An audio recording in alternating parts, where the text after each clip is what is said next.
Bismillahirrahmanirrahim. Assalamualaikum warahmatullahi wabarakatuh. Waalaikumsalam warahmatullahi wabarakatuh. Mitra-mitra PTBS, hari ini kami kehadiran tamu yang sangat luar biasa, spesial tentunya. Di depan saya ada salah satu dari tim konsultan Eco Farming. Beliau adalah Bapak Jamaluddin Al-Afghani. Selamat datang Pak Jamal. Terima kasih. Di kantor PTBS. Beliau selaku Widya Suara bidang pertanian organik di Kementerian Pertanian. Kemudian beliau juga asesor pertanian organik Lembaga Sertifikasi Profesi Pertanian Kementerian Pertanian. Ya. Hari ini kami mau bincang-bincang nih dengan Pak Jamal ya, tentunya terkait dengan produk yang dipasarkan oleh PTBS, yaitu adalah produk Eco Farming. Nah, produk Eco Farming ini sangat luar biasa penjualannya, sangat ramai sekali, sangat laku sekali.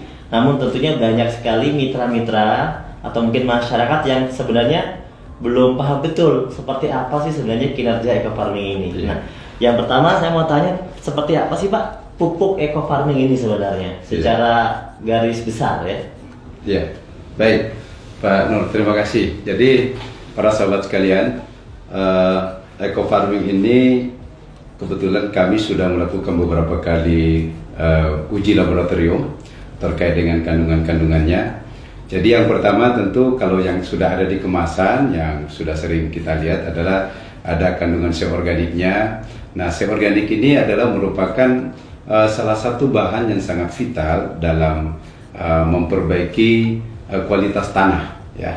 Jadi tanah yang baik itu diindikasikan dengan C organik yang semakin tinggi. Nah, saat ini kondisi tanah kita kenapa masuk dalam kategori kurus? Karena C organiknya rata-rata kurang dari 2%, bahkan saat ini menuju ke 1%. Nah, jadi ini adalah satu hal yang menggembirakan bagi kita bahwa ada satu produk kecil tetapi kadar C organiknya sangat luar biasa. Kemudian yang kedua ada kandungan N-nya, P-nya, K-nya. Ya sekalipun dalam jumlah yang kecil, tapi ingat bahwa memang untuk bahan organik tidak ada NPK yang di atas 5 ya. Jadi kalau Mas Nur, kalau misalnya ada pupuk organik yang N-nya di atas 5, itu malah dipertanyakan, jangan-jangan pakai urea. Jadi secara peraturan memang nggak boleh. Nggak boleh. Meskipun di Kementerian Pertanian kita membolehkan N itu sampai di angka 6, tetapi kalau bicara di sertifikasi, rata-rata lembaga sertifikasi organik akan mencari ada apa sebenarnya kenapa sampai di atas 5, dan pada akhirnya rata-rata mereka tidak merekomendasikan bahwa itu produk organik.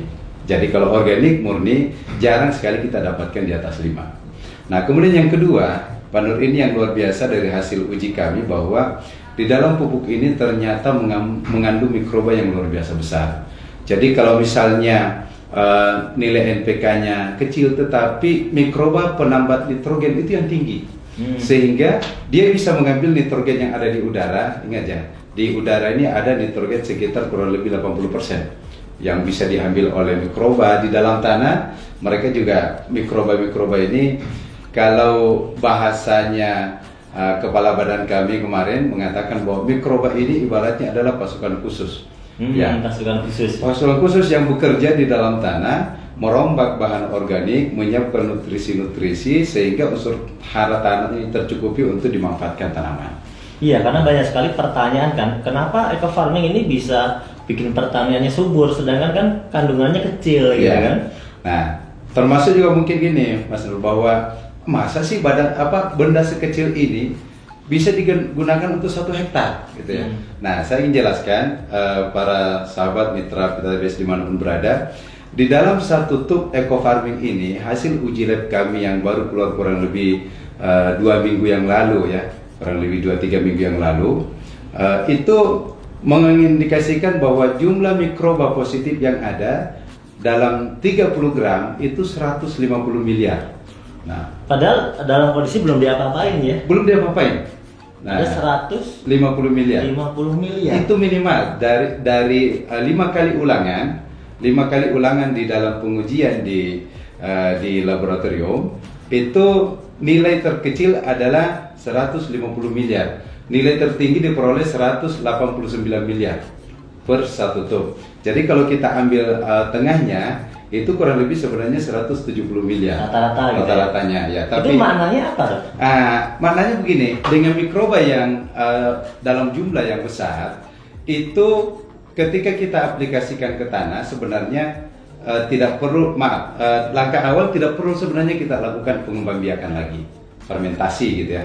Itu yang pertama. Yang kedua, ketika kita aplikasikan ke tanah di dalam satu kali aplikasi, misalnya kemarin saya membuat sebuah catatan kecil bagaimana kita breakdown di dalam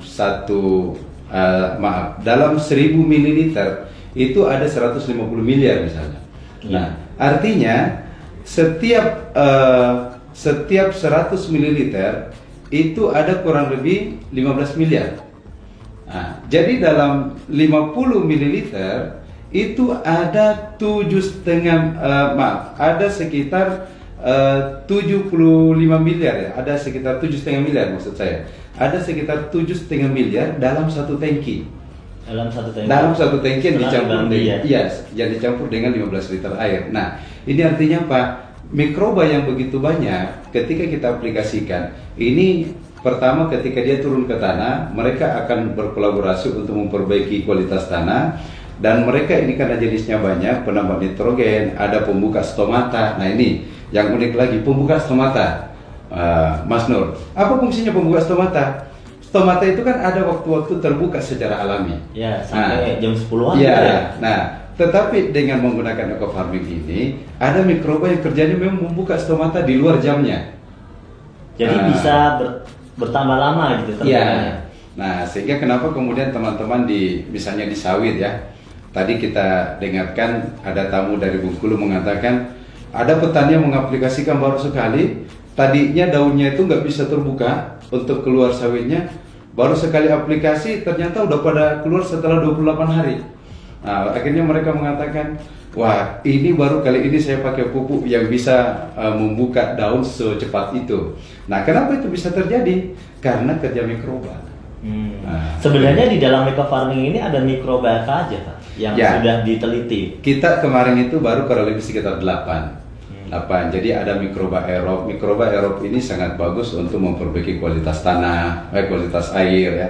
Sehingga kalau misalnya ada lahan-lahan yang kondisi airnya kurang bagus, nah itu bisa diperbaiki dengan mikroba aerob. Kemudian ada pelarut fosfat. Nah, di dalam tanah kita, Mas Nur, hasil residu-residu dari pemupukan yang menggunakan anorganik itu banyak sekali fosfat-fosfat yang tersedia, tidak larut. Nah, dengan menambahkan eco farming itu akan melarutkan fosfat-fosfat tersedia sehingga tanpa dipupuk P pun tanaman sudah tercukupi.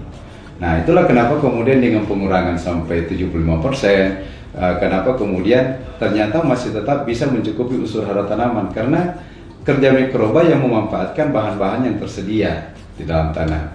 Kemudian ada mikroba yang fungsinya juga adalah untuk melarutkan residu. Jadi residu-residu dari hasil sisa-sisa racun, pestisida segala macam itu bisa dilarutkan sehingga tanah menjadi lebih sehat.